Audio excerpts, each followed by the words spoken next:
Alright, people, we are back. Happy Tuesday, everyone. Happy Tuesday. Yes, I think as you can see, the cold winter has. Thank you, I don't want to listen to myself. The cold winter has subsided a bit, a tiny bit, and we are back at 18 degrees Celsius, which is pretty much a perfect temperature. Okay, so it was fortunately just a cold week. Alright, people, alright. Day number 6. How are you doing, Patrick? Yo, how's it going, Patrick? Right from the beginning, you were waiting for me like one of those predators waiting for the little rabbit to appear from one of the bushes to jump on it. How are you doing, Patrick? How are you doing? How are you doing? I bet you are crazy enjoying the event of Drakensang. I can see here that they are already promoting them, but they are not for my level, people. As you can see here, that's what they were all telling me, of my dear friends over at Twitch. For those of you watching this as a YouTube bot, if you see that I'm always reading the chat, it's because first the streams are all broadcasted over at Twitch, indeed. So for today I have a quite interesting topic of analysis for all of you people, since last time we pretty much explored the intricacies of the stat system of the game in general, pretty much doing our classic division between intrinsic and extrinsic systems. Don't worry, I'll do pretty much a recap at the beginning. As we get into the next topic of analysis for today, that you can read from the title description, will be, as a bit of a recap, hang on a second, there we go, perfect, there we go.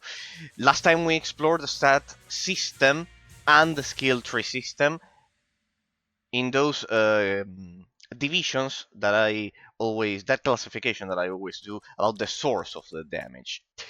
Okay, but for today, I want to dwell even deeper into this. We'll talk about the skill tree system, establishing comparisons with other isometric action RPGs of the genre, and then I want to explore the types of damage that Sacred Sacred 2, that Drakensang Online. Sorry, that was the analysis of last year. Sacred 2, I highly recommend it to everyone. But pretty much the complexity in the types of damage in the framework of the stat system of the game. So let me grab our first quest. We were pretty much no, not here, the quests. We were here in the main quests, already at chapter 2, part 2, pretty much there. And we have to help the heir of Duria and help him with the knowledge to fight the threat of the undead. So, people, as we get into the topic of analysis for today, I wanted to do a bit of a recap. So let me grab the quest and let's begin. Happy Tuesday, everyone. I always love a nice Tuesday. Fortunately, the temperature, as I was commenting here, the cold winter has subsided a bit. We got back to 18 degrees Celsius and we're in the middle of the winter. So yes, if there's one thing, I can complain about a lot of things regarding my country, but if there are two things that I cannot complain about, they are weather and food. In that sense, since quite weird, but Argentina is kind of like the most European-like country of the Americas, probably alongside Canada, but Argentina is even more. Where you live? I live in Argentina, precisely, Patrick, as I was mentioning. I am also Italian at the same time. I vote in European elections, but I live in Argentina. Argentines are basically, just so you have a general idea, um, an Italian who speaks Spanish, basically, just so you have an idea. We are like a mix between Italians and Spaniards. Half of the population is Italian, the other half of the population is of a Spaniard, of Spanish descent. Basically, in my case, I'm Italian. I have Italian citizenship. That's why I vote in European elections, and pretty much I also pretty much vote here. But I live in Argentina. Argentina is kind of like a quite remote. I don't know if you've seen it on the map. It's a quite remote country at the southernmost portion of the Americas. Pretty much, it's the southernmost, close to Antarctica. In that sense, there's always a joke that if there's nuclear, thermonuclear war between the U.S. and Russia, or some third world war, we are the only ones who survive. Or some crazy. How dangerous is Argentina? Well, it's much safer, probably to your surprise, than Central America, without a doubt. It's safer than, let's say, all of Central America, all of Mexico. I don't know, Colombia, Venezuela, all of the countries that have been taken by the how do I put it? The Cuban virus that was also promoted by the old Soviet Union, just so people have a general idea. Central America has been, for a lot of time, kind of like a proxy of the Soviet Union first, and then of the Middle East, well, killers that we've all seen recently. So, yeah, pretty much, and China as well.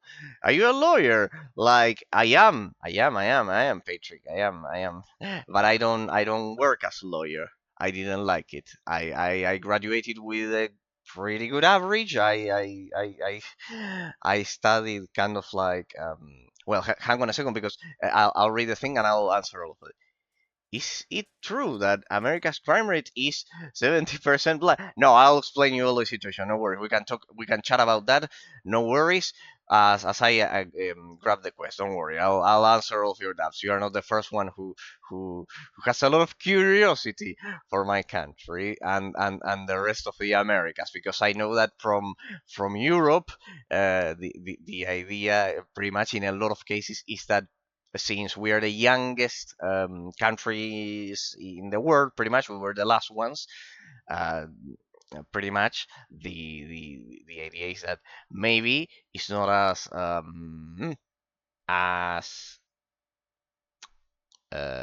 don't know, as, yeah, as developed in a lot of cases. But Argentina, I'm Balkan man. I eat ice cream with a knife. No, no, no. I didn't mean it like that. No, don't worry, don't worry. No, Argentina has no black population because we didn't have slave trade. I'll talk to you in Argentina is different than the rest of the Americas in that sense, uh, because of a lot of reasons. I'll mention it to you. Don't worry. So soon after the king's funeral, retrieve follow Shamator as the region we can from the order. Gather your faithful fellows in arms and the Teagan ceremonial house, which connect the world to a safe focus, destroy the hero of the underworld and banish him from entering the world. Okay, let's go. I'll explain to you. Okay, I'll go one by one. I am from Argentina. How dangerous it is. Okay, so Argentina was because it's a longer story in that sense, but you'll need to understand the context. Argentina has been historically a bit not hated by its neighbors, but it's more like a bit of envy in that sense, because we no blacks great no please, I don't want to get the channel banned. No, we don't have a black population. For your interest, Patrick, I am conservative, like most Italians. We are conservatives, so I understand why you say what you say.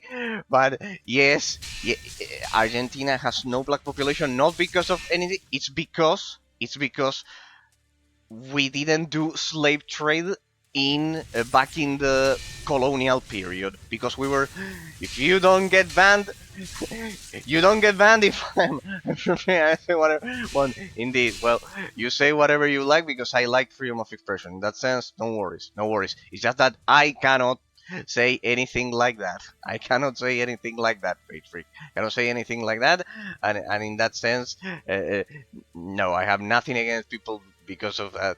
In that sense. But yes, I what I can say tell you is that I am conservative, like most Italians, indeed. Uh, Naturally, because the old Roman Empire was pretty much the the oldest civilization out of all of us, Western at least, and yeah, it's natural that we Italians are mostly conservative in that sense. So, what I was mentioning precisely is that, well, I am also European, even if I don't live there, and I'll go in order. The crime rate. The crime rate is much lower. Is much lower than in Central America.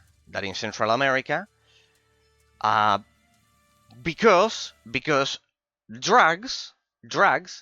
Hungary is a racist country, so basically we kinda developed this hatred. Ah, yeah, from Hungary. No, I don't think that. Well, first of all, I wanted to say something, Patrick. The first point. What is called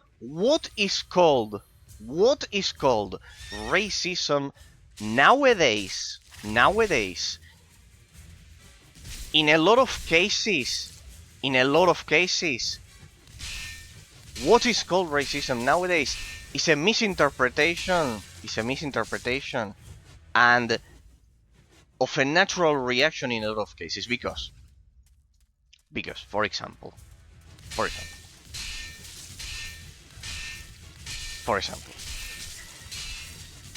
here where I live, I just told you, for example, that since Argentina had no slave trade back in the colonial period, because of that, the first time I saw a person of African descent, for example, it was through American movies, and I was surprised. For example, in that sense, I was surprised until I got used to it. But of course, it's a natural reaction. For example, I remember that in the case, of course, it's not a natural reaction, hating or anything like that, just because of skin color. No, well, in that sense, that that does create a terrible ambience for society. But it is normal, for example, to have a reaction to the unknown of not knowing how another person will behave or something because of cultural differences more than color of skin or whatever, because of cultural differences. In my case, for example, I wasn't surprised. I was never surprised that much by any European culture, because basically then I realized that Argentina had a lot of things. For example, I commented to to a Polish viewer last year that they, for example, I showed him that we ate a dish called Milanese, and it was basically schnitzel. But what you are mentioning nowadays, I don't think you are racist or those things deep inside, because a lot of the people who said then it's under the relativist ambient that we are suffering nowadays. No. I bet that in your everyday life you don't go around on the street, Patrick, calling people idiots just because, I don't know, you don't like their faces or their skin color or whatever. You don't do that, right? Then why would you be regarded as that? If you don't go on the street bothering people with your ideas or those things? Because that would be an extremist, to go on the street bothering people in that sense, like forcing your views. Whatever you think, I believe in freedom of thought. So I don't think that's racism. I think that's what is nowadays regarded as that under a relativist mindset. So then we can talk about that. I am a scholastic philosopher. I am the opposite of relativism in that sense, with my crazy examples that you see down below, and because of that, I can establish those differences that for relativists don't exist. Regarding the danger, Argentina has historically been the city where I live in, the capital, is regarded as the safest city in South America. It's regarded it is not as safe as some let's say the safest European cities. I think Austria was top one, or some of the United States, for example, Boston was regarded always as quite safe. Not like that. Nah, I just, hate the fact that sempre over and over again completely, because I hate the fact that they come out with we don't have we have gypsies. No, is the thing is I may get what you are. Uh, on one hand, I get the part of the president in that sense. Well, I can tell you stories, hence why I don't. Uh, I don't. Uh, I am not like most channels that would probably instantly ban you or whatever. Even if, as I've said, I completely with lesbian. No, in that sense, what I can tell you is that skin color does, in that sense, will not determine the how aggressive or bad a person can be. You can have white people that are also bad, and you can have black people that are also bad. It can go both ways, is what I can tell you from my personal life experience. Uh, Skin color does not determine how bad you can be in that sense. It can be from both sides regardless.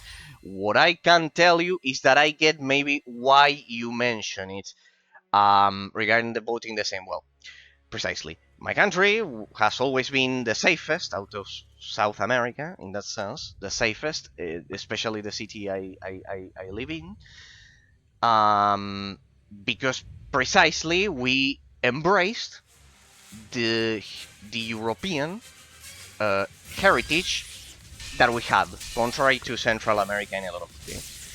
Hungary is a funny case because we hate Hungarians more than like we hate our people more than terrorists. In that sense, it's always good to criticize your own country. I think it's a positive trait. I don't like blind patriotism in a lot of cases.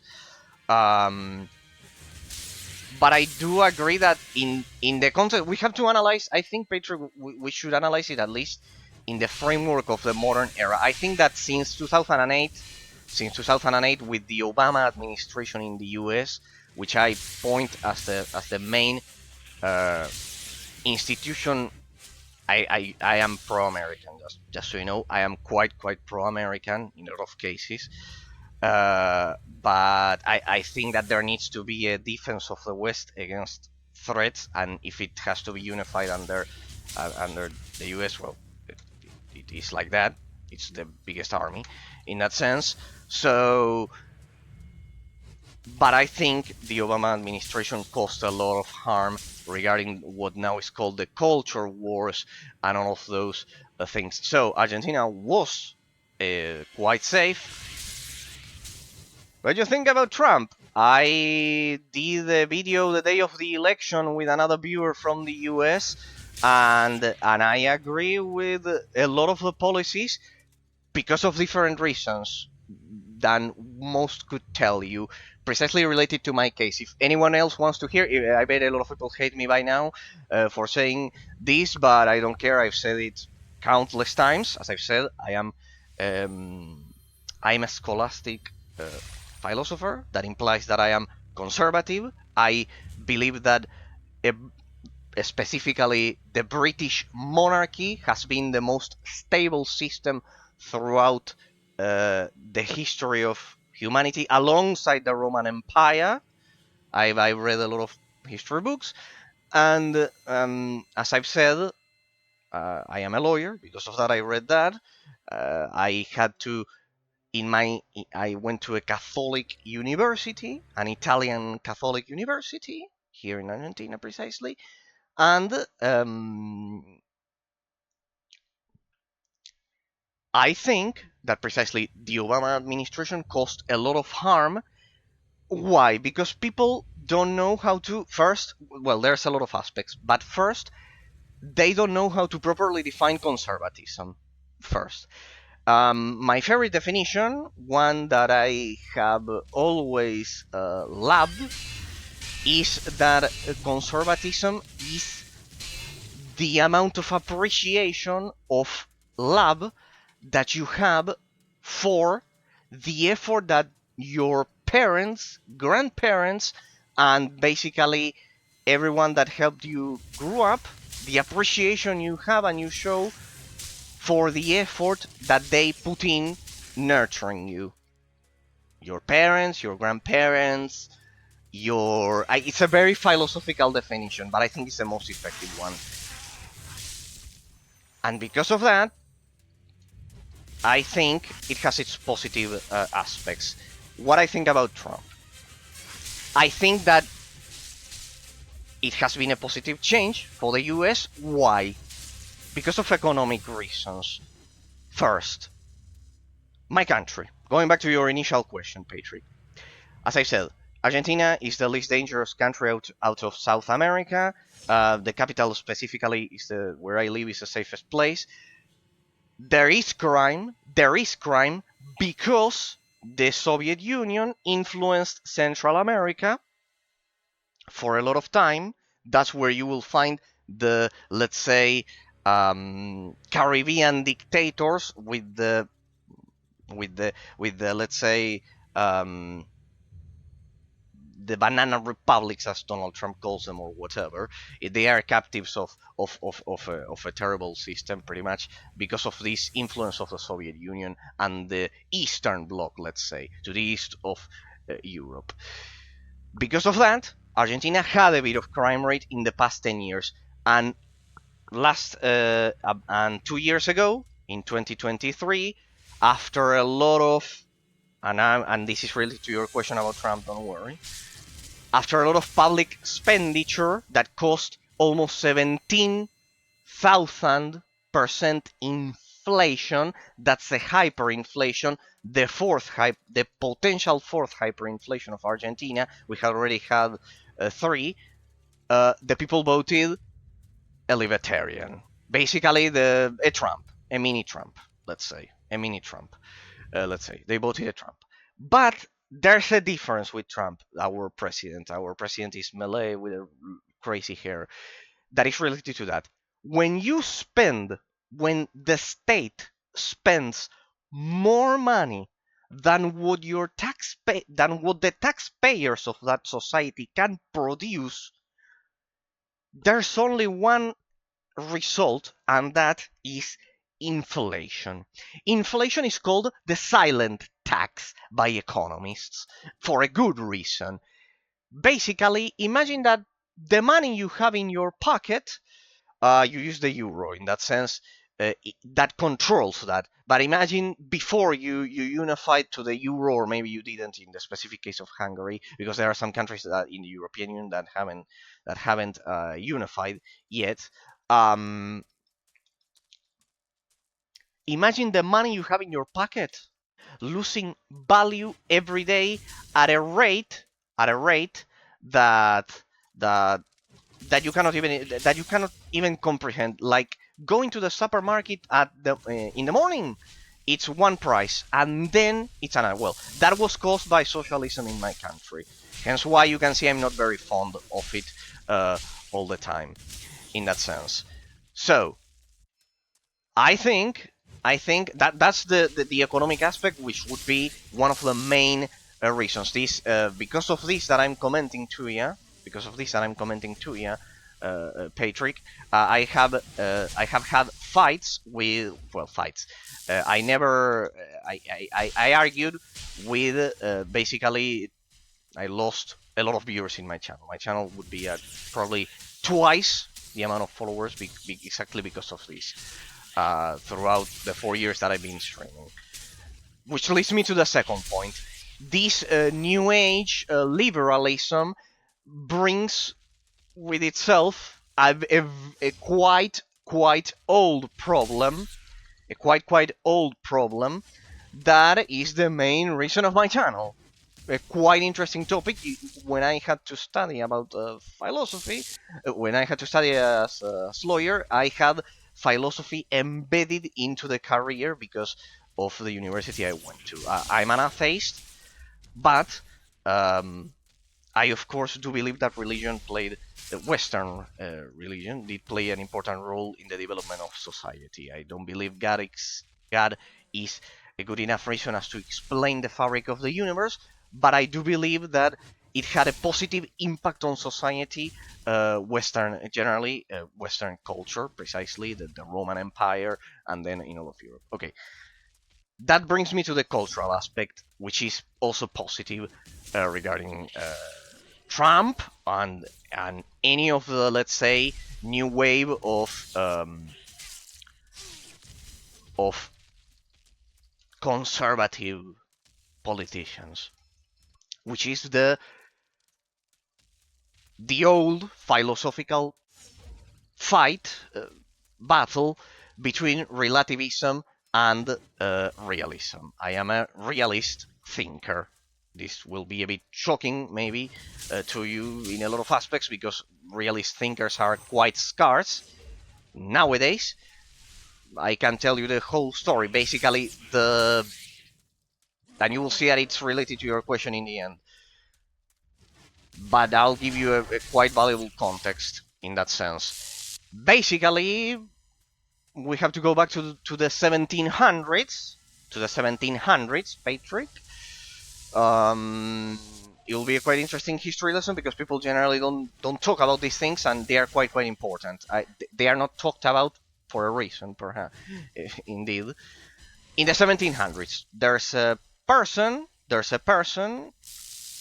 who lives, a thinker, 1700s. Imagine, to the north, east of Poland. Press to use the essences. Yeah, I don't think I can beat this guy. Anyways, there we go. There's a person who lives in the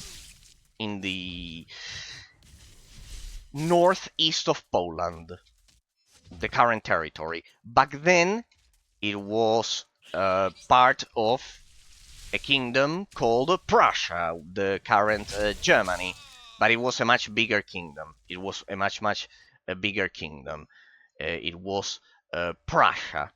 Prussia basically was it took part of Switzerland, part of Poland, all of Poland basically, and it extended beyond that. Oh well, that one was too tough. I'll get to another one. Don't worry. I'll farm a bit. I need to unlock the rest of the levels. In that sense. So let's first do this one. To the northeast of Poland, correct? Prussia. It was Prussia. In a place in the zone specifically that is now called. Then it was taken by Germany and then by Russia. I think now it's called Kaliningrad. It's that very small part in control that is now Russian after World War II. There it was the origin of the Teutonic Knights, of the divine origin of the Prussian kingdom, and etc. Well, it was basically the capital, the main cultural, like the capital was. A person called Immanuel Kant, a Prussian thinker, was born there, and he did one of the biggest turns in the history of consciousness of humanity. Basically, he split. He unified mental perception with metaphysical reality. You must have heard, if you watched any of my crazy boards or whatever, that I talk about metaphysical reality and etc. Objective metaphysical reality. For a realist thinker, basically, uh, we believe. Basically, we don't believe it is like that. Uh, for a realist thinker, it is possible to reach objective metaphysical reality in our perception of it. It's divided, as you can see. My mental perception is in my mind, and metaphysical reality exists. All of the atoms, everything, all of the objects, they exist in the metaphysical plane of time and space, objectively. Immanuel Kant developed something called relativism in the 1700s, the so-called Age of Enlightenment, by the Prussian Empire that would be nowadays Germany. It was much bigger. It would be Germany plus Poland plus a portion of Austria and Switzerland, the four of them. Basically the Germanic lands, let's say. And he developed a theory that is the opposite to the old Roman Empire's theory, which is the Italian theory, which is the one I subscribe to. The theory that he developed was metaphysical relativism. For relativism, the sum of our mental perceptions, the sum of our opinions, the doxas as they were called in ancient Greece, is equivalent, is the same as metaphysical reality. It's the same. They are one and the same. I'll give you the boring example I always mention.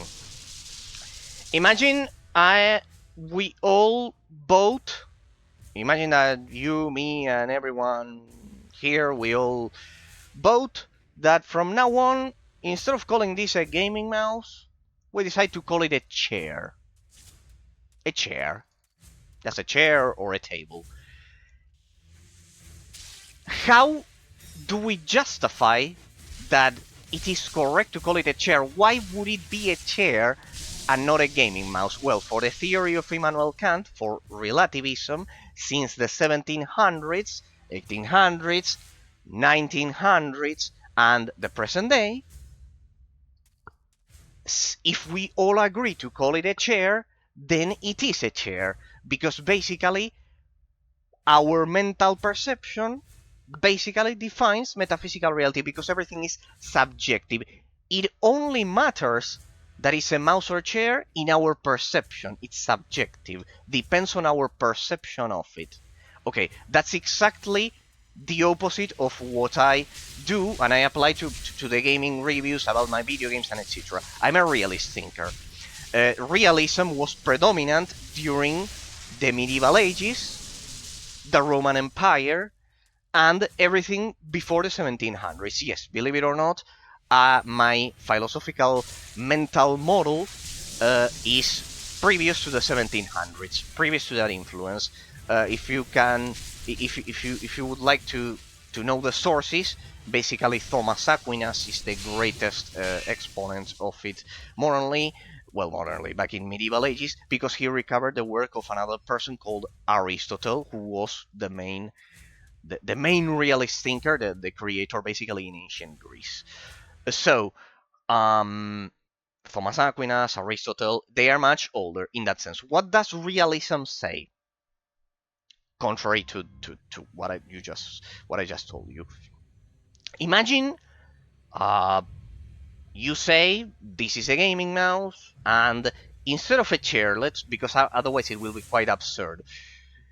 Instead of saying that this is a chair, I call it an electronic device. Correct, Patrick? I call it an electronic device. In that case, you calling it a gaming mouse and me an electronic device is not the same. Your mental perception does not have equal metaphysical value to mine, because our descriptions are different. So, out of the two descriptions, realism states that there will always be one out of two descriptions that will be closer in its description of objective metaphysical reality in the plane of time and space. Correct? Me saying that this is an electronic device and you a gaming mouse. In that case, your description of it is more accurate at your perception of metaphysical reality is closer to describe metaphysical reality in the metaphysical plane of time and space. Why? Because you said gaming mouse and I said electronic device. An electronic device can be several things, like for example this phone, but a gaming mouse is more specific. It's making a reference. It's making a reference to, for example, to the shape of this metaphysical entity, of this composition of atoms and particles in time and space. Because of that, your mental perception, your opinion, is closer to describe metaphysical reality. And because of that, it is a fallacy that one can say that opinions or mental perceptions have equal metaphysical value. They don't have equal metaphysical value. My perception of reality was not as close in the example as yours at describing metaphysical reality. For relativism, all mental perceptions, all opinions have equal metaphysical value, and that's called the fallacy of relativism that now one can fix because it has no fix, and it's the cultural problem of the theories of the left, that the problem is that few people know how to counter them. That's the problem. I had to debate with communists back at law school, and precisely because I had to read and all of those things, I had to prepare myself to basically pass the subjects in that sense. But it helped me have arguments against all of those things, because it must have happened to you that when you're having a conversation, for example, Patrick, nowadays, a person will tell you reach a point where you disagree with the person. Imagine, but at some specific moment when the person runs out of arguments or whatever, imagine, they eventually tell you, well, that's your opinion. Can we talk about girls? Something easy, so it's fucking... Well, here, check down. No, well, I just answered you because you asked me what I would think of Trump. And all of this is related, because you see, if you have a modern discussion nowadays, a person will tell you, for example, all right, but that's your opinion and this is mine. And that's it. See that you never reach any objective conclusions in that sense. It's quite interesting. Now we can talk about girls in that sense. We can. But just to see the relationship, what do you think? What do I think about Trump? I think that Trump, basically, when he says there are only two genders, for example, I don't believe in. I think the word gender is it's not correctly used. Gender is related. I think it should be related to clothes in that sense, because of semantics. And he's talking about sex. And I think, yes, for example, one of the consequences of this very abstract topic that I'm mentioning to you is that since there's an objective reality, I think that it's culturally, Trump, not only economically, brought positive changes, because he also said, for example, the first day that there are only two sexes, for example, among other things in general. For example, I don't agree with all of the things about Trump in that sense. I don't agree with the aggression he does against European countries in that sense. I don't like that. I don't like that. I think the US and Europe should be as close allies as possible, because the real threat is somewhere else. And I think the British, French, and German chancellors, the prime ministers, understood it some days ago. I think there was a shift in that sense. Okay, what other question you had, Patrick? I can answer all of them. About girls, well, girls are If God created humans, He created two genders, Adam and Eve. Why would you go against God? In that sense, as I've said, I am an atheist, but what I can tell you, Patrick, is that if there's one thing I think is terrible nowadays, is the fact that that people that precisely that atheists um, like me, they are not respectful of people who explain the fabric of the universe as God. Is a perfectly valid answer in that sense. It does not convince me personally, but it's a perfectly valid answer in that sense, and they would understand why I say what I say if they would read the theory of the immovable mover from Thomas Aquinas. I'm more of a humanist. I follow humanism. I don't know what that one does. What are the principles of it? In that sense, what I can tell you about probably people will hate me, but about gender theories, I have none. I have my argument, not related to God, as to why there are only two sexes. In that sense, I have my arguments. It's metaphysical, and that is it's perfectly valid to say, for example, that you think that there are only two sexes because God created Eve and etc. and all of the things that the Bible says. I had to read it. In my case, I think there are only two sexes because of a metaphysical principle, which is that the framework determines the content. The content of any metaphysical entity cannot determine the framework. Basically, humanism, first principle is that people are the center, not God. Okay, so you are an atheist in that sense. You are an atheist, or you could believe in God but not think that it's not the center. In that sense, no, I am against gender theories because of that metaphysical principle. The framework can never determine the content. The content can never determine the framework. The framework always determines the content. So, in our human brains, for example, because this is what gender theory states, you have to understand what they say to argument against it.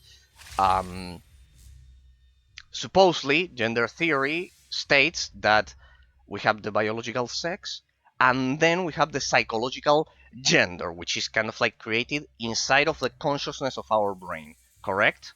That's basically the gender theory. My argument against that is, if the brain, which is also part of the biological sex, because a female brain is biologically different when compared to a male brain, if the framework, the biological framework, is already determined as female or male, how can the content, the consciousness inside of that brain, determine the framework? It can't.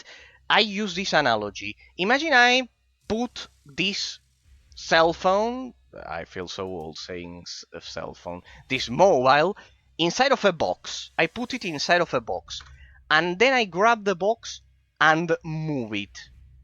Does the mobile move in the metaphysical plane of time and space? Does the metaphysical entity move inside of the box? Yes, it does move. The box, I believe in God. I do everything to make God happy, but at the same time, it's hard to believe something that you can see, only hear and read. Oh no, for that was solved in that sense. If you already believe in God, that was solved with the theory of the immovable mover. Thomas Aquinas, precisely the father of realism, who was of course a devout Catholic, solved that in my school of thought in that sense. With the theory of the immovable mover. Now I can explain it to you, and maybe that helps with you, because the most important part of Catholicism, for those of you who don't know, Argentina inheriting the Italian tradition is Roman Catholic, is profoundly Roman Catholic in that sense. We are not Protestant, we are not Anglicans. When you became atheist, I've always been an atheist. I've always been an atheist, but I am a realist atheist, which is quite similar. For example, if I had to pick something to support, besides, of course, as I've said, for me, the perfect system, not perfect, the best system throughout time has been either the Roman Empire or the British monarchy. But I like a monarchy because of several other reasons that I can mention to you. I think it provides a lot of stability legally in terms of things, of laws. I have always been atheist. I went to a Catholic university and a Catholic a secondary school, the high school. If God happens to exist, you guys gonna get fucked.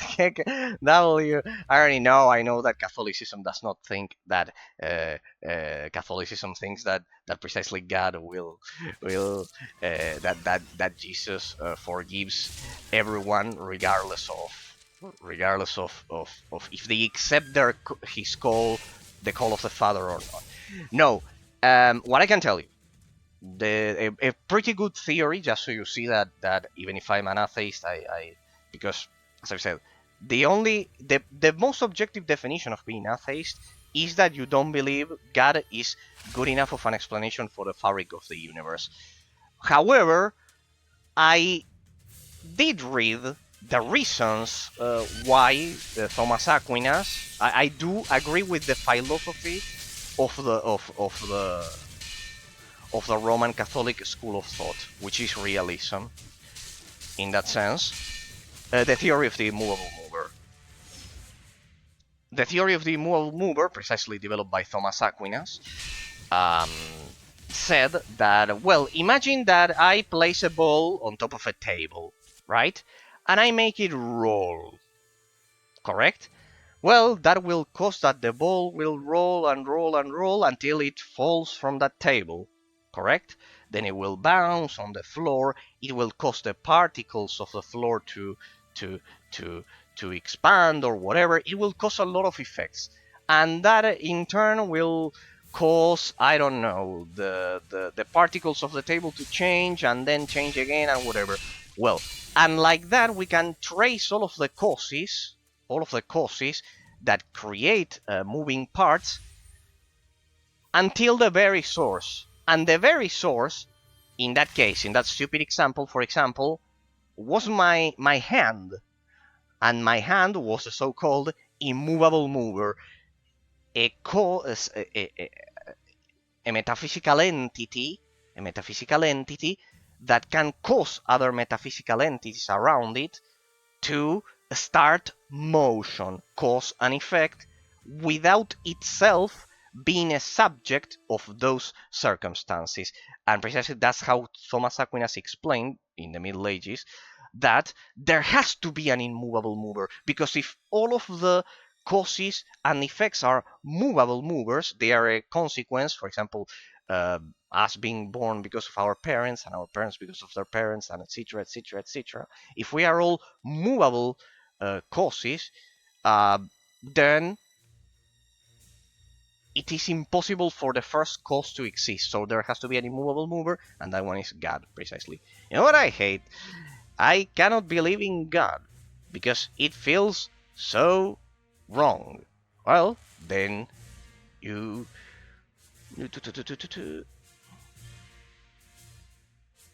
That's what people say. That they cannot believe because it feels wrong. Yeah, when you hear that, you mean Patrick, right? When you hear it, not that when you say it, because you said previously that. Okay, that's the way. That's the way precisely that I know that I have, of course, Catholic friends that I did back in law school, and they mentioned that as one of the reasons. No, that's related to the previous topic that I was mentioning. It's because of relativism in that sense. Because, well, I know it may be boring for you, but the second you say that in terms of relativism that all mental perceptions have equal metaphysical value, then what's the point? At that point, you at that point there's there's no reason to put in any effort to understand, to make the effort to understand why maybe someone who does believe in God, why he does so, in that sense. So yeah, I can get what you are saying. As atheist, I can get what you are saying. Um, in that sense. In that sense. Hey, I never answered your question about the girls in Argentina. As I've said, um, well, I haven't said this. Argentina has had no slave trade, has had no, didn't have slave trade during the colonial period, and because of that, we didn't have African slave trade migration, and because of that, the typical Argentine woman will be basically Italian or Spanish, basically. What was the name? Olive skin, maybe not as pale as I am in some cases because I am northern Italian descended in that sense. Um, so it's more a Mediterranean skin. So yeah, then mostly black hair, jet black hair, and because of the rest of the migration, yes, there's a percentage that will be blonde, basically, as you think it. Not precisely tall in that sense, generally average, and yeah, pretty much. Sadly, because of the feminist virus nowadays, it's been light skinned Latinas are heaven, man. I would be a no.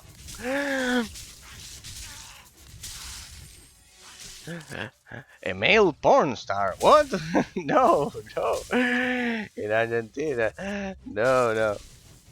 That's the thing. Argentines do not consider. We don't consider ourselves Latins in a lot of cases, even. That's the thing. I have no problem if anyone calls me that. We don't consider ourselves even because of cultural differences that I was mentioning. Central America is what we generally call culturally Latin. We are kind of like we aspire to be, let's say. In Argentina, it is embraced to is not seen wrong, and this is not racist. It's not seen wrong to admire European culture, our Italian European cultures, Italian and Spaniard European culture. It's not seen as a, maybe in Central America it is seen more like you are an elitist. With that in Argentina it's not like that. It has been understood since the beginning. Of course, if you go to I don't know uh, to, to Argentina is quite huge. Just so you have an idea, basically probably it's seven, 8 European countries in one. Like, well, the United States is many more, but basically it's a huge country. And well, yeah, it's true that if you go to, I don't know, to a forest close to Antarctica or something like that, yes, it can happen. It can be that they don't feel that much European, but here, close to the port, yes, we are the biggest Italian diaspora outside Italy in proportion. It's more than 70% of the population in that sense. You'll be a porn star now. Why no? Why no? Oh well. Yeah, in that sense, it's called it's an old cultural dissociation that we have. Pretty weird. Few people know about it. Few people know about it because generally we are kind of like down here, hidden. It's like like quite hidden. We are so to the south that it doesn't that it doesn't uh, that we fly under the radar. So yeah, because of that, for example, um, what could I tell you? Well, besides that, we eat schnitzel as a pretty common dish. We eat Italian pasta. We eat pizza. Well, pizza is more universal now, but Italian pasta, yes, all the time. Or I don't know, uh, another typical one. The Besides the schnitzel, the most common ones. For example, a lot of people drink the tea like the British. We also had a bit of British. It's a weird case. It's a weird case. It's a weird case. It's a weird case because of how the education system was developed. Basically, in Argentina, we have a lot of Anglophiles like me, not with the British in that sense. There are some Anglophiles. Others hate the British, but others love them. So we had the founder of our educational system was a devout Anglophile. The educational system was similar in a lot of cases to the British system. He brought teachers from Boston, which was a British colony back then, the US, and because of that, there's also an admiration for that. That's also the reason why I also admire the stability of the British monarchy throughout time. I think it has been, out of with its mistakes and positives, I think it has been the most stable example throughout time. It has been the most stable example throughout time. In that sense, it also was the first constitution of the world, the first modern constitution. So in that sense, that's why a lot of our Argentine ancestors admired the model of the British Empire back then. In that sense, nowadays the sadly it's been dark ages with the advent of relativism and this new uh, attack on personal liberties that the left, for example, has been in that sense. I think that, anyways, Patrick, what I can tell you is that most of the people that may get angry at you for not being leftist like they have done with me, what I can tell you is that they are victims of a system, believe it or not, of a designed strategy. So don't get angry at them in that sense. In a relationship, who is the boss? You think? No, I think I do believe we have natural roles assigned by nature. Naturally, I would not engage in a relationship with a woman who does not understand the most basic aspects of femininity. In that sense, I am not in a relationship in that sense, but I have never, and I have had opportunities, but I would never I have never accepted a relationship in which the woman does not understand the most basic aspects of that nature assigns to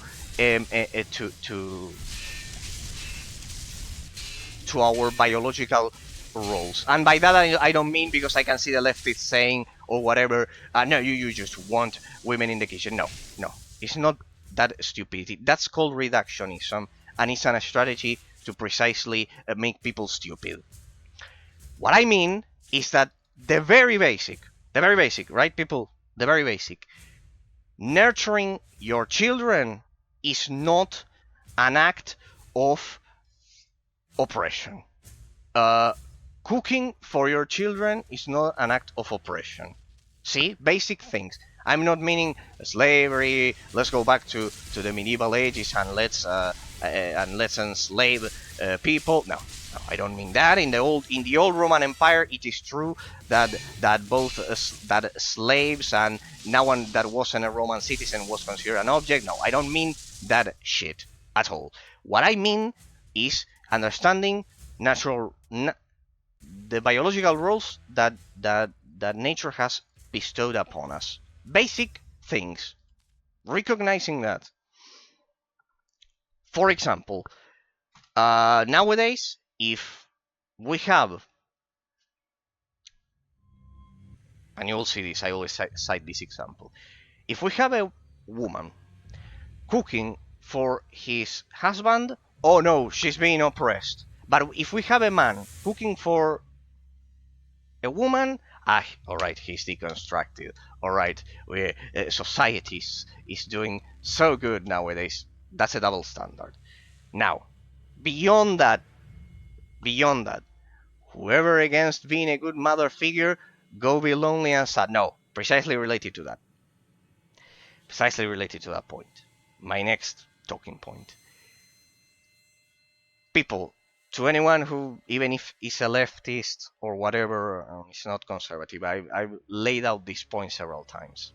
For example, I wouldn't engage with someone who believes in abortion, for example, even if I'm an atheist. And not because of religious reasons, but because I think it's for example, it is a crime. For example, our mothers, our grandmothers, our great grandmothers, our all of our ancestors that were or are. My mother, fortunately, is alive with me, and my grandmother lived up to 92, fortunately. For example, because of the fact that they cooked in the past to their husbands or whatever, to my father or to my grandfather or great grandfather or whatever the fuck. Were they all stupid? Is my question to all of those leftists, socialists, and etc. Is my question: do you really think that all of your mother, all of your mother, your grandmother, your great grandmother, all of your whole family tree upwards, and all of ours in the history of humanity, were they all idiots? Were they all idiots? Were they all oppressed? All? For 2000 years in the history of humanity? Yes, I do believe they were all oppressed. Maybe the answer. Well, the answer to that is that society is what it is now. It arrived up to this point where you must have one or two things that you appreciate in life. That's the real problem. Not being thankful, grateful, and appreciating the things you have in life. If there's anything you appreciate in life, well, at least one of all of those generations must have done something right. Correct? Something right. And they did it with their normal, as I said, biological rules. By this I do not mean that we should chain people or whatever the fuck. No, no, that's a reduction to absurdity. It's called, and pretty much it's a dialectic weapon that precisely this new age modern left generally uses. We have to distinguish this with the normal left. Abortion is a crime. Even the kid has autism or paralyzed, so every single breath he takes is a torture. Well, in that thing, I've debated the case of abortion with my viewers. In that sense, that case is covered under, at least under Argentine law, which takes the example from the U.S. and all of the ones that were like that. When the child puts the life of the mother in risk or his own life is in risk, yes, abortion is permitted under at the law of most countries. It was permitted under those circumstances not to have free sex like we have nowadays. If the life of the mother is in risk, yes. If the life of the child with all of those problems is in risk or whatever, yes. It was already, but that was already solved. That's the case, Patrick. That was already solved. That's the problem. The case that changed to the current abortion law is not like what you say that is the current situation. Precisely, the the current situation is free. It's free. It's like that. It's free. It's free. It's completely free. Like under any circumstance. Those circumstances were taken into account in the previous system.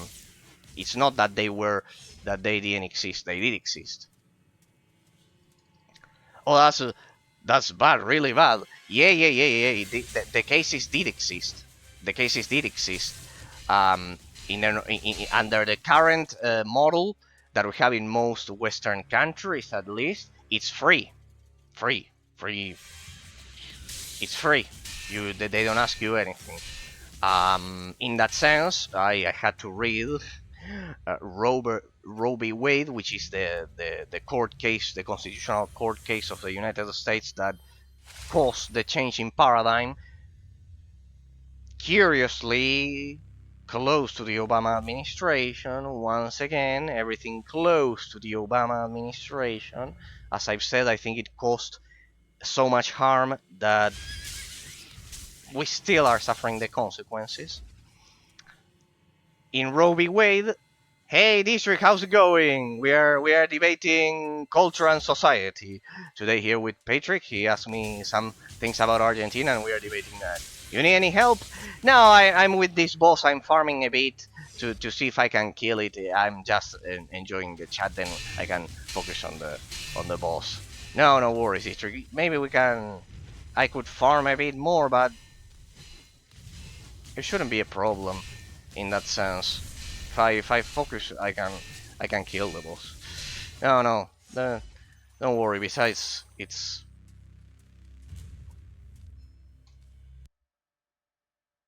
until I figure out the mechanics. It's just that the new Frost Nova has a quite short range. I know in that sense, Patrick, as I was mentioning, the what was it, Roe v. Wade on her deathbed. In case you know, it's not her real name. Then it was discovered that in Roe v. Wade, just to have a constant, he never killed Harold without boosted items. He needs help, KW. No, Patrick, don't say that. I can. We can try it. We can kill Harold. I wasn't focusing. I need to shut up and focus. You'll see. If I shut up and focus, I can do it. With this current gear. That's so you see. Let's get it. It's over here, right? Which one was it? That's so you see. No. You'll see. You'll see. Which one was it? Harold, it was this one, I think, huh? Play one hand and offhand. It's better for leveling. One hand and offhand. Ah, you mean yes, the book and the stuff. Yeah, I know. Yeah. Okay. Yes. Okay. No, but you can see I can. Which one was it? Herald. This one. You'll see. But well, you won't have my amazing commentary of all of these things of society and everything. People, you won't have those things. But the offhand needs to be damage crit. Don't use block or health offhand. Okay, got it. But you'll see I can beat it because it wasn't that bad, I think. Maybe if I don't have enough DPS would be the only problem, and the shield replenishes. But let's see. It was over here, right? It was here, Herald. Use the Guardian always. I use the Guardian. Don't worry. I just need to learn to avoid the attack pattern. You'll see. It may take a lot of minutes, but we'll kill this one. This Herald. After you break the shield, you kill him. Okay. Let's see. It was over here, right? This Herald. This one. Herald. That the Frost Nova has not... Use green essences. Put them on slot. Yep. Patrick told me with X. Some minutes ago. No, I need to just avoid the attacks. Which one is the new Frost Nova that Flying Energies told me about? This one. Immune. What? Stupid. He's immune. Nice question.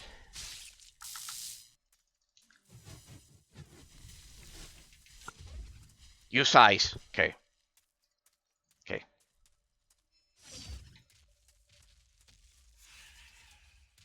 Hang on a second. I think you cannot chase me. Wait, we'll go back there. Go back there. Okay, wait. This Frost Nova has but it has a 10-second cooldown. That does not work as a basic attack. Okay, let me go to the skill tree. Oh yeah, next round, put 10 points in the Ice Missile. You can see his resistances elements on the bar. Yeah, these ones. He should be weak to fire. Green means that he's weak to fire or he's resistant.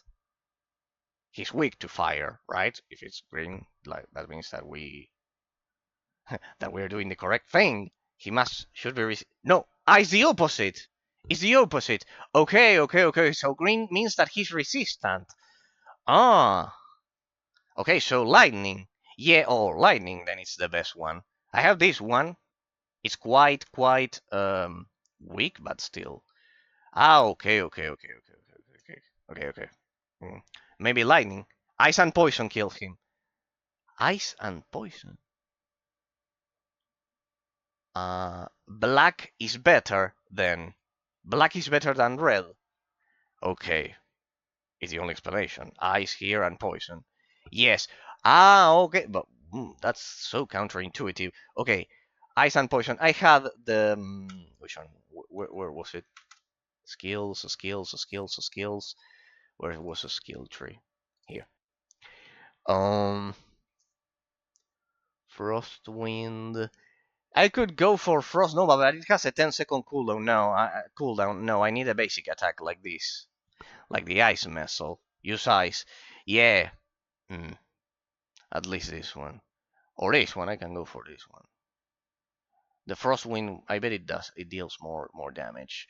Because it's the speed times 10. Yeah, but it will consume mana. Costs 10 mana. Yeah, and it will have a cooldown. Yeah, Ice Missile. So let me boost it a bit. At least. Up to 5. I will keep 5 points just in case. I don't think it. So, and then I assign it. It was like this. See, I learned how to do that. Okay. Then what else? And he also need poison, which I don't have. All ice skills. Yeah. And the Frost Nova, I need level 32. I'll keep some points for this one next level. I'm 31. Reset skills if you have enough money and put 10-10, Ice, Missile, and Wind.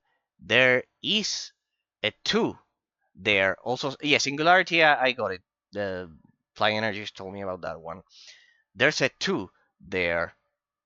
That's the preset. We have the other preset. One for ice. Okay, I see the point. One for ice and the other one for the other ones. And usually, yes, make that preset ice only. Okay. I get it. Then I will reset the other one. Don't worry. Okay, so we make that one. Of course, the Guardian. I have a point there, and the Singularity, of course. Always a Singularity to break the armor. 10 Ice Missile, 10 Wind. Wind. You mentioned Frost Wind. 10 on Frost Wind. Oh, and 10 in Singularity. Okay. The Frost Wind. Yeah, if you are going pure. I know, and I need one here for teleport. Use Frostwind only after his shield is down. Okay.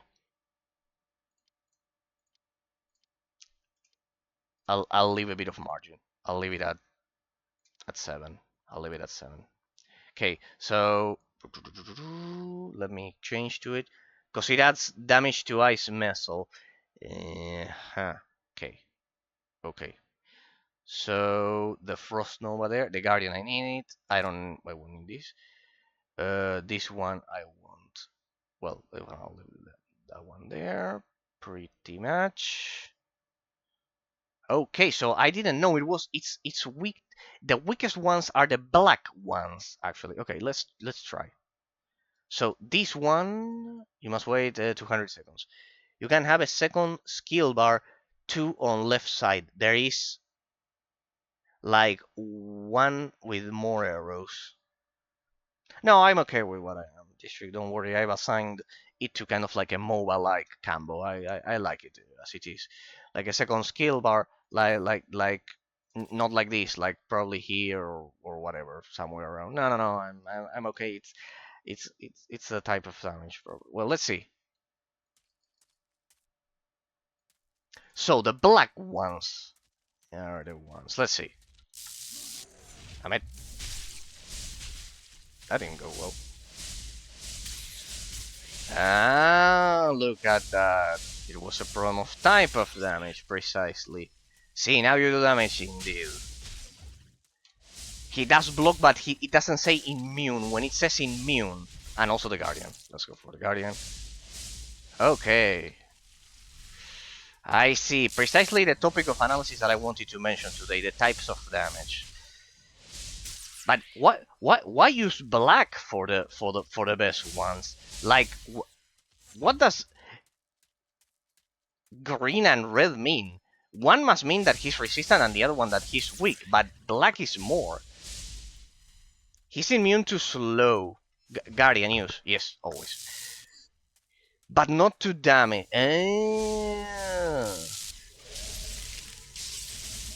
Alright. There, the immunity is to the slow of the Frostwind. There. Okay, I get the point. Alright. Now I just need to evade the attacks. Okay. I see a point. Then, when the shield is up, he's immune to singularity also. Okay. Alright.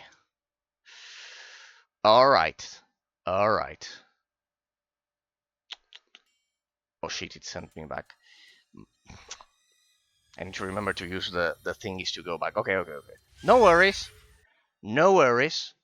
We'll do it. So you have to only spam Ice Missile and Guardian. Okay. And focus on dodging. Until you break his shield. Teleport to the map.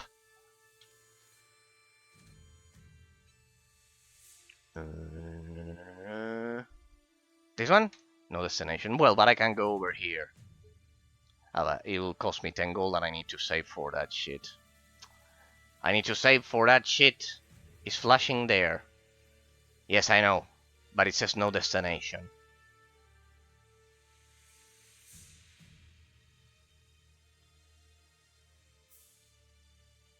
To other one. Near that. Ah, yeah, this one. Yeah, well, to hell with it. So we can save a bit of time. There we go. Then we can farm. I can farm the stupid money or whatever. Hidden Sanctum, yes. Okay. So this is interesting. In terms of the cost of opportunity, the economic reward punishment system of the game, you lose the time you spent trying to beat the boss, but also the money to teleport near it again. I see. Quite an interesting system.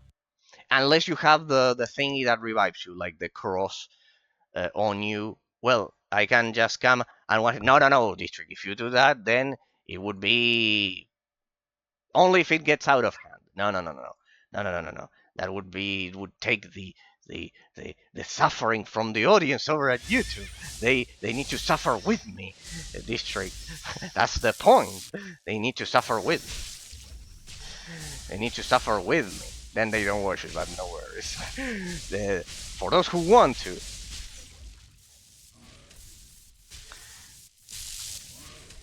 Okay, no, not that one. It's with R. Okay.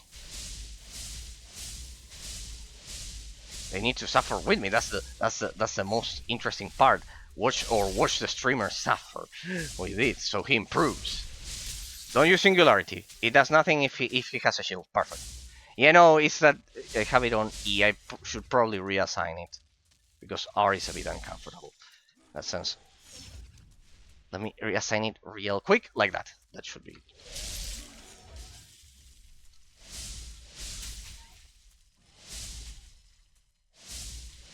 The Guardian, I know.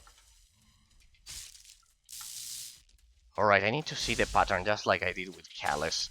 He has one melee attack.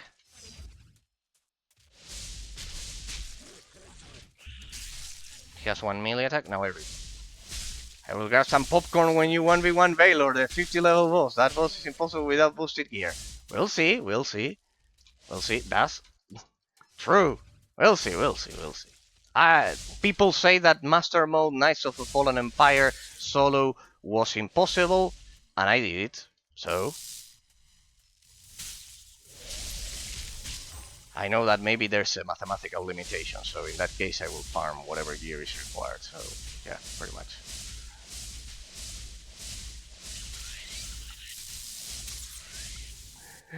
When he hits, you can use your tab skill. Yeah, no, but that one I've tried it. It moves quite. It moves quite uncomfortably. Maybe like this one, the Guardian. There, that one for a second one. Okay, I will just keep my distance. It doesn't drop red orbs, this boss, though, like Calyx. That's the only difference. There we go. Grab always the red orbs, health when dropped. Yeah, I did it. That's how I beat Calyx. Otherwise, it was impossible. Hey, that Guardian was a bit lazy. I probably summoned it. You just kill the flying dragons, come to you. They will drop. Okay. The flying mobs, the ads, I have to target the ads, and I also need to be careful because in the Calyx boss fight, she also regenerated health and mana. Yes, yeah. I need to be careful because she regenerated health. Oh damn it, that was close. I need to use the other one too. So I need to kill this one. Maybe then they drop afterwards or something. Well, no matter. We'll avoid it. To assign this one over here. Like that. Use your your frost wind on cooldown. You lose the damage that the skill gives you. Okay.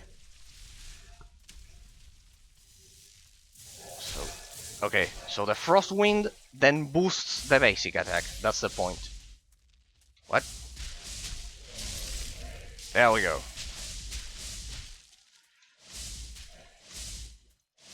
Oh boy, there we go. That one is probably a one-hit kill.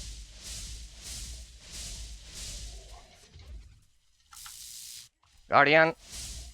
Hit. We are almost there. Then I will be able to use Singularity. Besides, this one attacks in melee. The Calyx boss fight was much tougher in that sense. Because she had a nasty ranged attack. There we go. Shield broken. Now to break his armor. Nope. Close one. Now spam Singularity and Frostwind. Hang on, District time. I'm out of I'm out of health. I need to be careful. I'm almost out of health. Darn it. There, I see a red orb. Damn it, he's on top of it. I saw a red orb there. No. I saw a red orb. I saw it. There we go.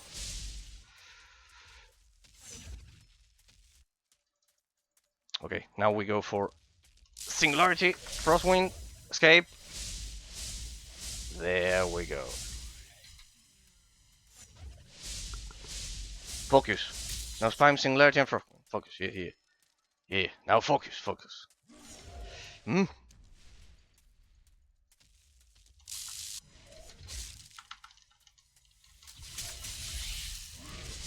Oh damn it. My bad.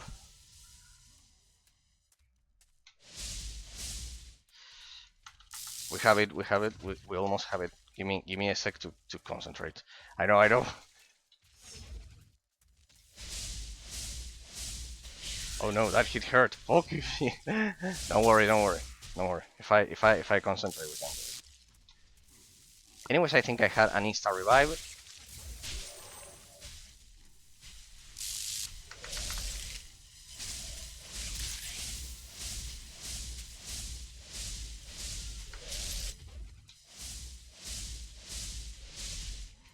What?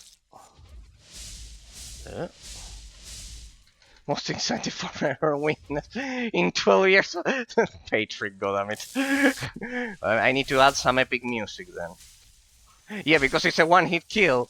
Because it's a one-hit kill, Patrick. That's why you say it. That's why you say it, because it's a one-hit kill for me. Almost a one-hit kill. Almost a one-hit kill for me. Uh,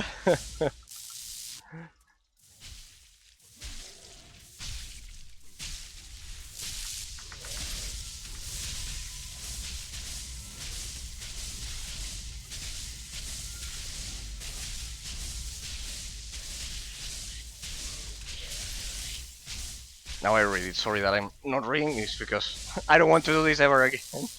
No, not ever again. Not all over again. Sorry. Shadow and Flame, defeat the Herald. You get an achievement for it. Sorry, I missed all of your messages. As will drop health damage, not 100%. Use your Frostwind on your cooldown or you lose the damage that he still gives you. Now spam Singularity and Frostwind. Focus. Focus. Oh no, that hit hurt.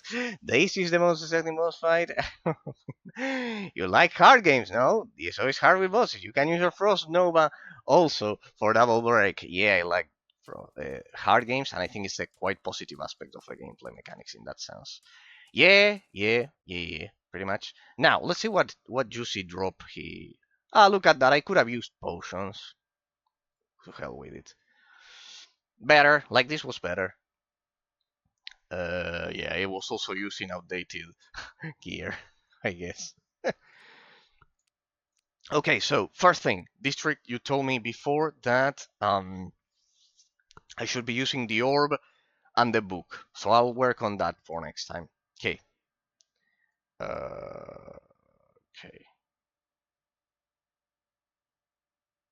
No. Yeah. It's so weird to see hard bosses in Drakensang Online. In the end game, not a single hard thing. Well, but think of it like this, guys. District Patrick. If I were playing it kind of like with a one-hit kill or something like that, he will not go endgame and stuff. Indeed. I think he Razor focusing on story only. Yeah. I'll do only the main story. I'll do only the main story. I'll do only the main story because otherwise, then I think Flying Energy told him or it was Phantom that I would do that in that sense because as I said, I do variety. All games have a beginning. They need to have a beginning and an end. Otherwise, uh, yeah, it can be. Then you become a slave of the game. Yeah, with story, this game is 8 out of 10. With endgame, 0 out of 10. No, Patrick, another one who hates the game. Not only the initial state, but the current one. Uh, everyone hates the game that they play so much here. It's incredible. In that sense, it's a love-hate relationship for you two, right? It's a love-hate relationship constantly. This like when I asked the other day and to people, I think it was Phantom and Flying Energy, they said yeah, devs are monkeys. They both at the same time replied, devs are monkeys. Devs don't know what they're doing. Like instantly. Yes, I'm doing the story only, as District is telling you, Patrick. It's true. It's true, says District. No, but for example, I think that I commented it to Patrick the other day, District, for example, as well. When you play several games, one after the other, they are monkeys. No, District, you confirm what Flying Energy said. No, not the same. You all say the same. No. First, I had Patrick before with with the part of racism, and no, you with monkeys. Okay. Oh god, I mean, no. For anyone else watching in the channel here, I respect everyone, and I don't tell. And I think I pretty much I've never insulted anyone on the street or anything. Like I was telling Patrick before that that if you don't go insulting people on the street, opinions should always be free. That's what I think about it. Yeah, yeah, I see that that one is a quite widespread viewpoint. Regarding that, it was the most exciting fight you've ever seen in 12 years of Drakensang Online, Patrick.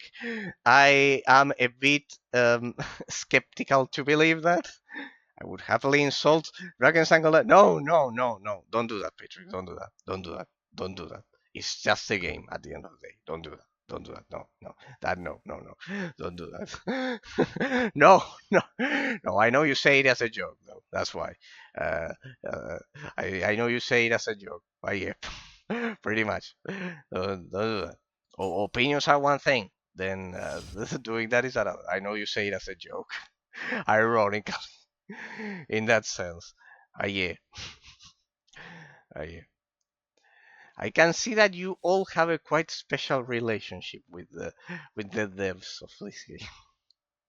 Quite special. Okay, we have to sell all of these. Let me see which ones are the most expensive so I can get some money for the pet that you mentioned to me district the other day.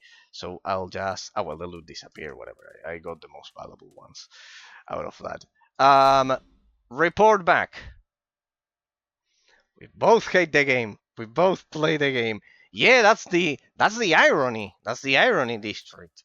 Sorry, Patrick. That's the irony, Patrick. That precisely. Um, I know that deep inside you both love the game, but then you hate the stupid decisions that it might have suffered throughout the years. So yes, I can get where that's coming from. I remember that when Star Wars: The Old Republic updated to 3.0 and eliminated the skill trees, I always mention this. I was quite pissed at them. But then I started doing what I do with the analysis and everything. Yes, loving this game like pig. No, district. The 9mm bullet. No, it is sorry, Patrick. Yeah, loving this game like the 9mm bullet. No. No, but if you focus on the things, that's what I do precisely with the analysis. Get to the objective reasons as to why, deep inside, there's a reason why you play the game so much. Because as I've said it, maybe for example as defects that I've encountered, yeah, you can say the monetization system. I would love the game if we could get a legacy server. I told you, Patrick, that only comes with reverse engineering and a lot of time and a lot of luck. It only happens once in a while. For example, I have offline World of Warcraft servers, offline for me, only one, in which, for example, I do the raids solo. For example, until that happens, yeah, generally it's the only way. Safeguard of knowledge, good. King's Hill is safe for the time being. I thank you, Spellweaver, Eraser, Hero of Furia, for your courage and valor. Yeah, the valor of getting killed by the demon. May your brave deeds never be forgotten. A great future lies ahead of you. No, but there are objective reasons as to why the game is so. I had another part of the main quest, which was this one. Ask the Norseman Finbald what he wants on the pier at the Resistance Command Center. Okay, that's good. No, with the legacy servers, yeah, I can get the idea. I also would love a legacy server of so many games, but yeah, that you have to wait until you can. Someone has the balls to reverse engineer it, which is a lot of work. And yeah, pretty much takes years. No, but I get why. You may love the game, as I've said. For example, one can complain about the stupid monetization system, about I don't know how grindy it may be for those sets that you say that there's not enough content or whatever. But I was mentioning this precisely that that this game got the basics right in a moment of in a very specific moment in which isometric action RPG games were in a crisis in the late 2000s, as I mentioned in one of the first streams, back in 2010, the end of the seventh generation, basically the PS3 and the Xbox 360. For those of you who don't do PC gaming, watching over at YouTube, basically, besides Titan Quest, most isometric action RPG games were not precise. They weren't precise in their point and click systems. For example, for example, they were not precise at all. At all. Like, think about Loki, think about a lot of forgotten isometric action RPG games that you don't need to know because they were so forgotten. By the way, I wrote a pretty long feedback on the Drakensang Online Discord server if you are interested. I will do my final analysis, Patrick. It will be interesting to see. Just there's don't post the link on the channel because it won't work. I have links blocked because the bots then swarm my channel. I have all links blocked, and that is what keeps bots away from driving me crazy. Uh, well, uh, that's why I post all of the links over at my Discord server. But yeah, I would read, no problem whatsoever. I cannot, if it has dick pictures or crazy things, of course I cannot read it on stream or anything like that, of course. Uh, but or any insults like calling the devs monkeys precisely. So no, better not. I don't want to get banned. If you will excuse me, I don't want to get banned. But I bet you did a quite comprehensive exam. Ah, you can't, because in Drakensang Online disconnects servers. It's pretty chilled. Drakensang Online disconnects servers. Ah, okay. The Discord servers. Because in Drakensang Online, Discord server is pretty good. It's pretty chill. Discord. Okay. Now you can't, because it's in Drakensang Online's Discord servers. Okay. It's a feedback. It's not a. It's kind of like a feedback, like what you write to a restaurant when you order an Uber, something. Okay, like a customer. Okay, like a customer score. Okay. Mm.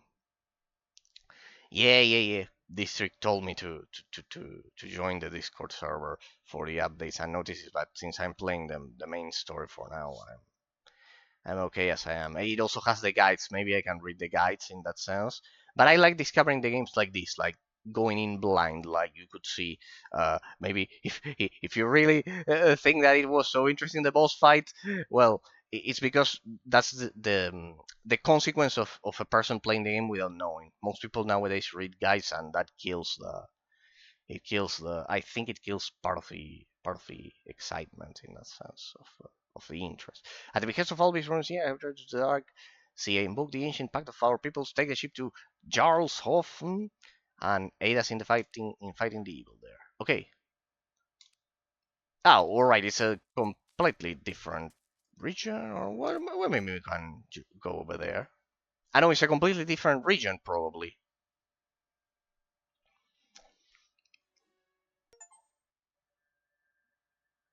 Drink up. Okay. We must be in the, okay, this one. You're here to aid the Norsemen. Another victim of that damned pact. My father advised King Harold against it way back, but kings never listen. Our Jarl's quest is off questing, boy, and we are stretched to the limit facing down these savage warriors. If you wish to lend your assistance, speak to our ancestral priest Aldis. Okay, people. Um, we must have changed region by now, right? Yep, pretty much. There is a teleport stone here, right? To go back and finish the rest of my quests? Yes, I think I see it over there. because I presume this is, yes, indeed. Okay, let us finish the stuff over at Teagan's wall. Let me see, because we have the other main quest there. So in that sense, as I was mentioning, as the part of the analysis for today, um, sorry, I think I answered because I don't like it when I don't answer all of the questions because I'll ask do I love doing MIAs about how is it dangerous and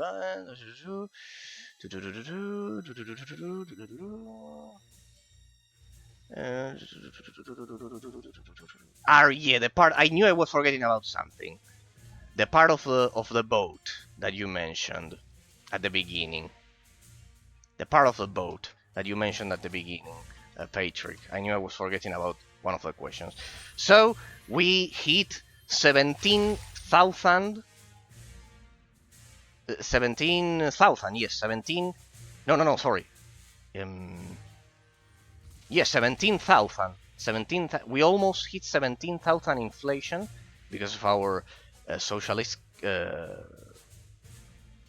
leaders, and basically because of that, uh, for 10 years, kind of like you had to buy dollars, basically US dollars, because of that crazy inflation.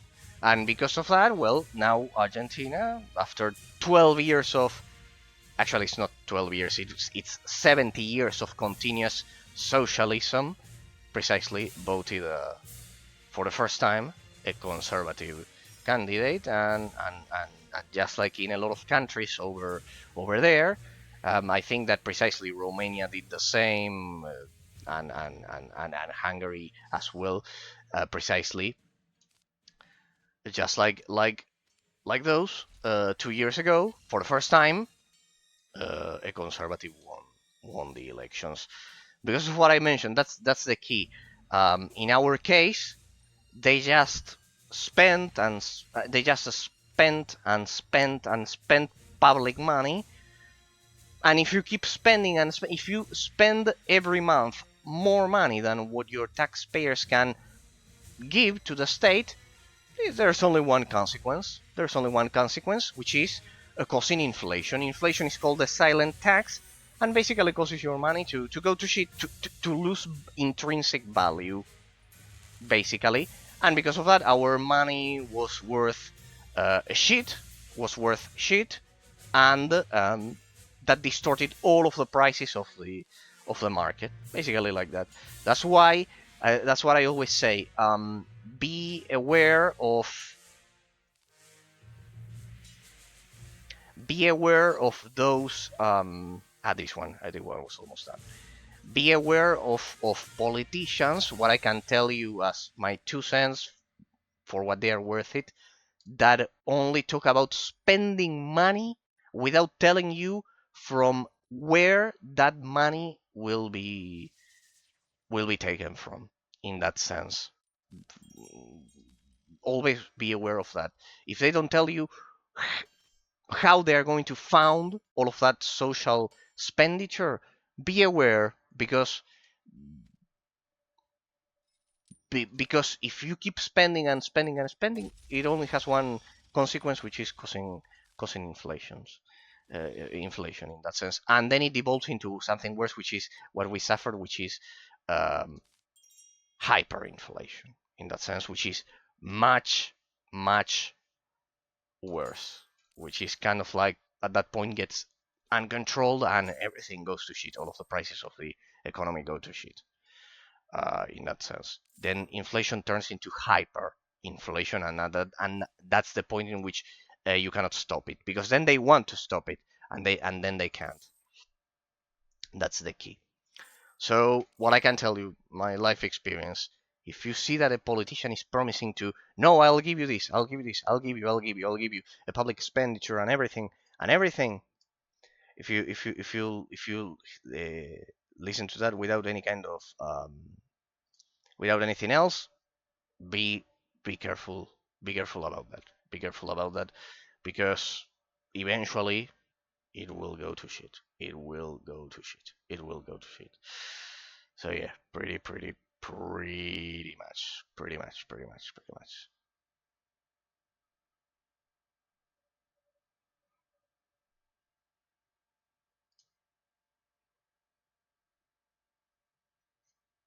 Pretty much is what I can tell you. Okay, people, enough politics, enough thingies. Uh, I enjoy those topics a lot, a lot. But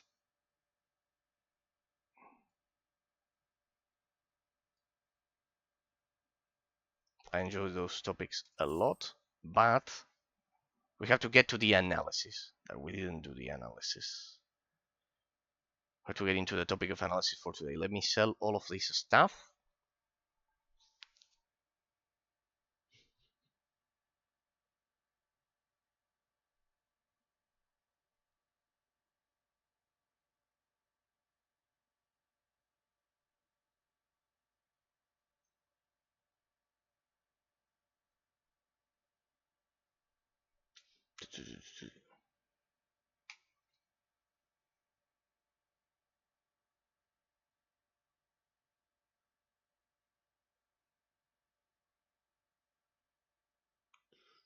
Perfect. I knew I was forgetting about something. I knew I was forgetting about something. I knew I was forgetting about something. Wait, what? What about this one? Your level is too low. And what level is this thing? Ah, 78 is the one that dropped when District joined me. Okay, so I need to work on one he mentioned precisely. Quest item, precisely. Oh no, well, I sold it. Buy back. I'm an idiot. Player is an idiot, I guess. I spent all of the essences. Well, let's sell. I will loot better gear by then. Sell this, sell. I had to work on those. Damage on the item, damage on the item. Okay. This one only 4. Quest item, 12 armor value. Perfect. And these? What about these? Health points, damage, all resistances values. Alright, yeah, but the one I have improves my damage, which is what I need.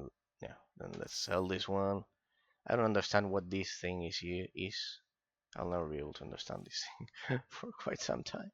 But I'll sign this one here. And like that, that's how you could. I'll keep those potions just in case. Okay.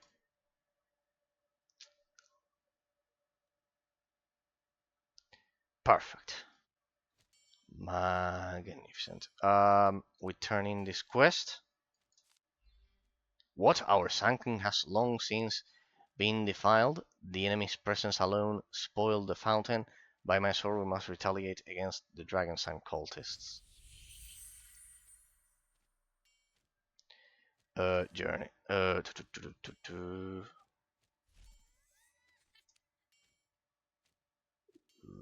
Bring the record pieces. Blah blah blah blah blah. This one I already know. This one I have to finish this shit.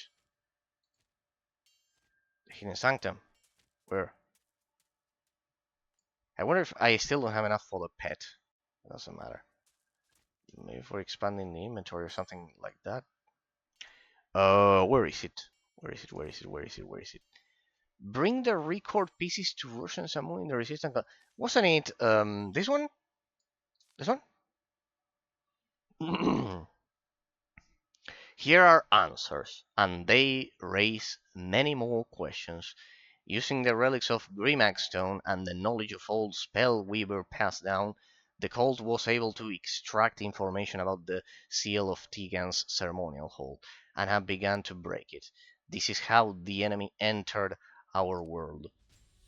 Everyone knows the tale of how the first spell weavers banished the dragon to the underworld. Recent events suggest that there's more truth than fiction to the legend. You should speak with Father Amadeus about this. Okay, We have to turn in this one, people. Hey, that's a lot of coins. Okay. Ah, alright. They are distributed between gold and silver. Okay. Father Amadeus, discuss the legend of the dragon's imprisonment. It was once common knowledge, but eventually, like so much of our history, it passed into tradition, then lore, then legend, and now fairy tale. But the fact remains that over 2,000 years ago, Agathon sealed all the gates to the underworld to contain the great and deadly dragon forever.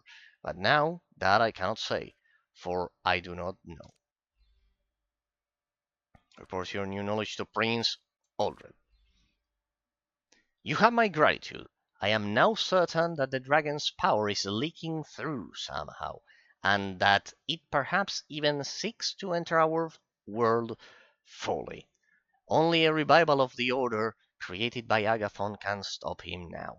Restoring the order is our mission, and it begins in Teaganswall. Okay.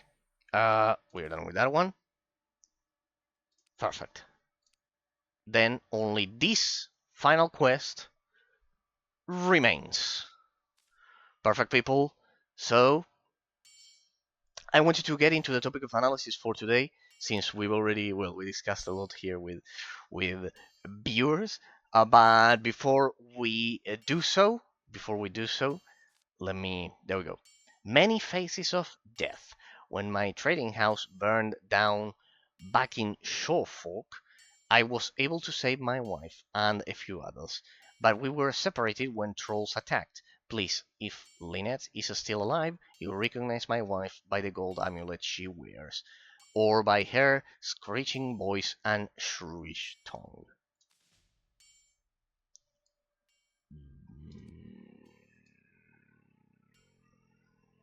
Hmm? This is the main quest, right? Or did it turn into a? I know it turns into a side quest. Okay, okay, then we can go for this one. In the sound of Jasmine Nora, people are now returning from their trains. Let's begin that one. Let's begin that one, shall we? Then we can do this quest. Well, we can do one more quest before we go into the Northlands, I guess.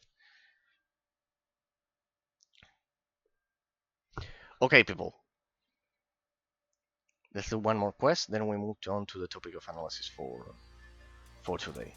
Let's do one more quest. This is a little bit of a recap. Last time we analyzed the stat system of the game.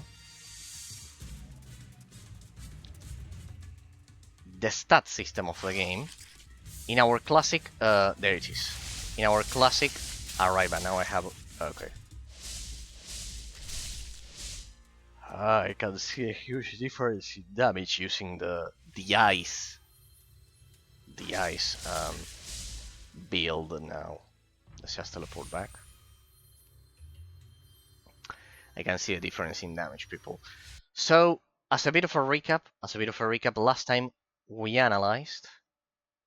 I know now that I turn in the quest, so I can make the cat perfect. Give me a sec. Finally, I'm free of that wish. You only married me for money, you see, I have a long perspective, blah blah blah. No, back. I don't need that quest anymore. Let's go. Okay, people. Okay.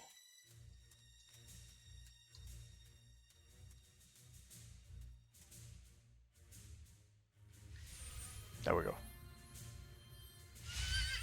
Okay, people. Okay, for those of you joining right now as a YouTube bot, we've just beaten the Herald of the Underworld in a pretty epic fight. In the previous part, it will be over at YouTube. So, we are done with this section of the map. And just so you have an idea, as a little bit of a quick recap for anyone watching this as a YouTube bot, in the future, we have just finished the whole region of Teaganswall. As you can see here we beat the final boss of the dungeon after a pretty epic fight with some help of my friends over at Twitch. For anyone watching this as a YouTube bot in the future, we could finally beat the boss. And one interesting part of the boss fight was the topic of analysis for today: the types of damage in the framework of the stat system of the game. Pretty much, people. Um, as I've said, last time we analyzed the stat system with a bit of an overview and the source of the damage in the skill tree system.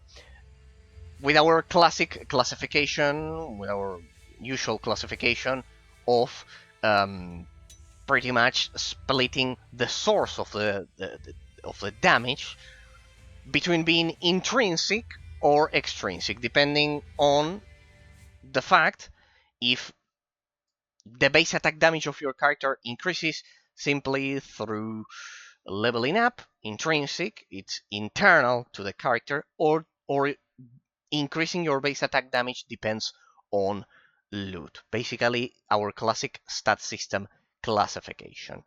Okay, so as we get into the Northlands after the boss fight that we did, our third boss fight, pretty much, our fourth, I think it was.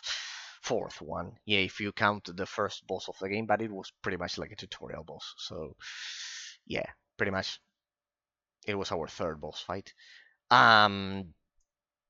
We talked a lot about the source of the base damage of the game, as in the framework of the stat system.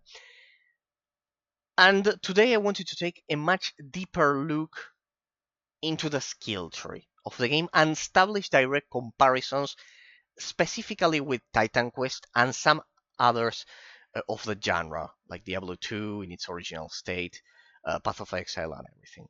But well, let's get into the Northlands once and for all, people, the third region of the game. The Ancient Pact. So we banished the demon in the previous part. If you're watching this as a YouTube VOD, it has already been released last time in the previous episode. So the Ancient Pact, and we beat the boss, and we are transitioning to the next region. We are getting to the next region. When our Jarl left, winter fell upon us early, freezing over summer with darkness and ice. Abominable creatures now lay siege to our territory. I sing to the ancestors to learn how to protect Jarl's home. Jarl's Schoffen. But there is much to be done. Dark shadows creep across the land. The ancestors are uneasy. If you want to help us recover the ancestral stones from the Thorstrand House shrines, I have to know what has caused the ancestors such distress. Okay, he has some other quests. Have you read the ancestral stone? No, this one. But our Jarl has still not returned from his questing in the north. We sent a messenger to the village of Alba in the Iron Forest, but have heard no word from him. Please see what detains Arn. Okay, pretty much, people. The Wrath of the Winter, Act 3, Chapter 2. Look at that, we are making progress, people. Beating the demons and everything, we are already making progress. Okay, new region, new life. Hey, look at that. Look at that detail. Interesting. In this region, that's an amazing detail that when the character breathes, does that effect.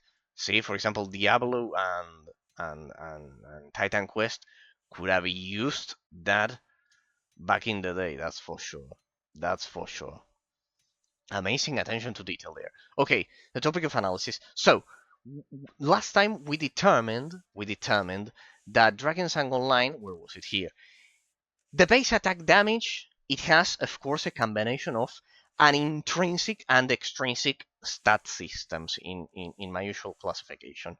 So the base damage does increase internally. It does increase internally as you level up and have experience in that sense, and get experience in that sense. It increases your base attack damage. I always use the base attack damage as the main um, aspect to classify the stat system in either extrinsic or intrinsic. If the base attack damage increases by just leveling up, or through an attribute point system, which involves spending attribute points on strength, if you're a warrior in the classic naming convention of Dungeons and Dragons, um, strength if you're a warrior, intelligence if you're a mage, or dexterity if you're a rogue. Spending your attribute points on the primary stat, if that increases your base attack damage, um, that's an intrinsic system. If contrary to that, the loot is the one that increases your attack damage, your base attack damage, then that's an extrinsic system, because it's an external phenomenon to the character. It's an external phenomenon, an external event to the character, to the character that you are playing in that sense. So because of that, Drakensang Online uses a mix of both an internal system. It starts with an internal system, and then it turns into an extrinsic system, into an external system. Extrinsic and intrinsic, pretty much the same in that sense. So yes, it has a combination. The degree of proportion of each one, well, in terms of the degree of proportion, I would say that Drakensang Online is on the side of extrinsic systems. Of course, having a combination of both aspects, but having a combination of both aspects. So, but still, yeah, if I had to state the proportion here, as we grab the side solo plaza, 79 so maybe love barrel line from the back. Okay, okay, then we can just grab the rest of the quests. Full Moon King's Hill, etc., etc., etc. For fruition of single things, even the most important one. A flowery home remedy turns to. There we go. Right here, roll it when it's hit. Okay, we grab all of them quests from the mission. I don't like that there's no soundtrack in this portion of the map. Impossible to tell who's here to help. We grab the other side quest. Grab this one. Register for a battle. Join open battle PvP. No.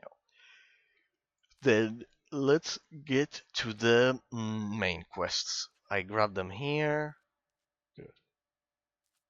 Now let's start with the side quests, shall we? Right next to her clothes, etc., etc. Let's just start with the first dungeons. People, shall we?